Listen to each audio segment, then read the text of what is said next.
ಜೈಲಿನಲ್ಲಿ ಸೌಲಭ್ಯ ಸಿಕ್ಕಿಲ್ಲ ಅಂತ ಮತ್ತೆ ಕೋರ್ಟ್ ಮೆಟ್ಟಿಲೇರಿದ ಆರೋಪಿ ದರ್ಶನ್.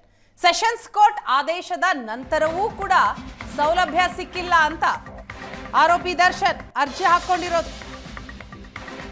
ಬೆಂಗಳೂರಿನ 64ನೇ ಸೆಷನ್ಸ್ ಕೋರ್ಟ್ಗೆ ಕೊಲೆ ಆರೋಪಿ ದರ್ಶನ್ ಅರ್ಜಿ ಹಾಕಿದ್ದಾರೆ.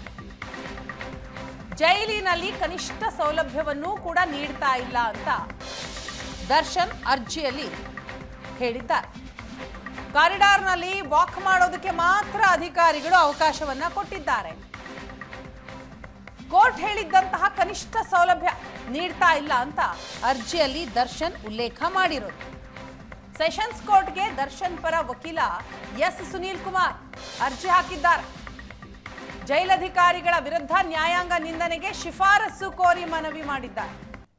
ಹೈಕೋರ್ಟ್ಗೆ ನ್ಯಾಯಾಂಗ ನಿಂದನೆಗೆ ಶಿಫಾರಸು ಮಾಡಿ ಅಂತ ಅರ್ಜಿ ಸಲ್ಲಿಕೆ.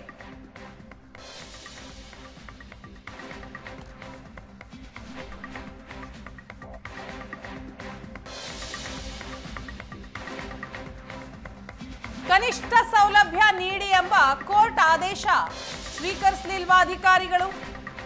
ಜೈಲಧಿಕಾರಿಗಳಿಗೆ ಸೆಷನ್ಸ್ ಕೋರ್ಟ್ ಆದೇಶ ನೀಡಲು ಹೋಗಿದ್ದಂತಹ ವಕೀಲರು, ದರ್ಶನ್ ಪರ ವಕೀಲರು ಹೋಗಿದ್ದಾಗ ಯಾರೂ ಕೂಡ ಸ್ಪಂದಿಸಲಿಲ್ವಂತೆ. ಇದನ್ನ ಕೂಡ ಅರ್ಜಿಯಲ್ಲಿ ಆರೋಪ ಮಾಡಿದ್ದಾರೆ. ಕೋರ್ಟ್ ಆದೇಶದ ನಂತರವೂ ಕೂಡ ದರ್ಶನ್ಗೆ ಹಾಸಿಗೆ ದಿಂಬು ಸಿಕ್ತಿಲ್ಲ. ಜೈಲಿನ ಮ್ಯಾನ್ಯುವಲ್ನಲ್ಲಿರುವ ಕನಿಷ್ಠ ಸೌಲಭ್ಯವನ್ನು ದರ್ಶನ್ಗೆ ಕೊಡ್ತಾ ಇಲ್ಲ ಅಂತ ಆರೋಪ ಮಾಡಿದ್ದಾರೆ. ಕೋರ್ಟ್ ಆದೇಶವನ್ನ ಜೈಲಿನ ಅಧಿಕಾರಿಗಳು ಪಾಲಿಸ್ತಿಲ್ಲ ಅಂತ ಅರ್ಜಿಯಲ್ಲಿ ಉಲ್ಲೇಖ ಮಾಡಿದ್ದಾರೆ ದರ್ಶನ್ ಪರ ವಕೀಲರು. ಆರೋಪಿ ದರ್ಶನ್ ಜೈಲಿನಲ್ಲಿ ಹಾಸಿಗೆ ದಿಂಬು ಬೆಡ್ಶೀಟ್ ನೀಡುವಂತೆ, ಕನಿಷ್ಠ ಸೌಲಭ್ಯ ಆರೋಪಿಗೆ ನೀಡುವಂತೆ ಬೆಂಗಳೂರಿನ ಕೆಳಹಂತದ ಕೋರ್ಟ್ ಮೊನ್ನೆ ಅಷ್ಟೇ ಆದೇಶವನ್ನ ಕೊಟ್ಟಿತ್ತು.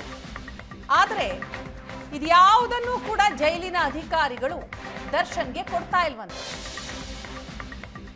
ಕೋರ್ಟ್ ಆದೇಶದ ನಂತರವೂ ಕೂಡ ಕನಿಷ್ಠ ಸೌಲಭ್ಯ ಸಿಗ್ತಾ ಇಲ್ಲ ಅಂತ ದರ್ಶನ್ ಪರ ವಕೀಲರು ಈಗ ಕೋರ್ಟ್ಗೆ ಅರ್ಜಿ ಹಾಕಿದ್ದಾರೆ.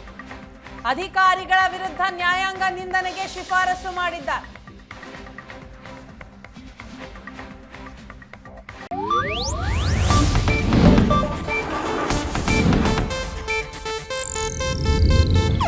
ಇದು ಏಷ್ಯಾನೆಟ್ ನ್ಯೂಸ್ ನೆಟ್ವರ್ಕ್ ಪ್ರಸ್ತುತಿ.